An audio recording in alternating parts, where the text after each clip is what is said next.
সময় কম থাকলে তৈরি করে নিন এই রেসিপি। ডিম দিয়ে তৈরি করা এই রেসিপি সকাল বা সন্ধে আমার কিন্তু বড্ড প্রিয়। একবার তৈরি করলে বারবার খেতে মন চাইবে। এর জন্য আমাদের লাগছে একটা আলুটাকে দেখুন আমরা গ্রেটারের সাহায্যে গোল গোল করে কেটে নিয়েছি। পেঁয়াজটাকেও ঠিক একইভাবে গোল করে কেটে নেব। দুটো কাঁচা লঙ্কা কেটে নেবেন আর নিতে হবে দুটো ডিম। মতো নুন দিয়ে ওর মধ্যে আলু, পেঁয়াজ আর লঙ্কাটাকে কিন্তু দিয়ে আমাদের ভালো করে মিশিয়ে নিতে হবে।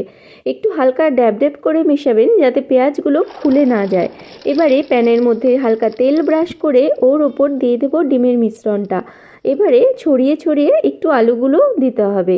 ঢাকা চাপা দিয়ে লো ফ্লেমে 3 থেকে 4 মিনিট রান্না করতে হবে। 3 থেকে 4 মিনিট পর ঢাকা খুলে উল্টে হালকা লঙ্কা গুঁড়ো ছিটিয়ে আবারও ঢাকা দিয়ে 2 মিনিট রান্না করে নিলেই কিন্তু একদম তৈরি ডিম পিৎজা। রান্নাটি ভালো লাগলে আমার চ্যানেলটিকে অবশ্যই সাবস্ক্রাইব করুন।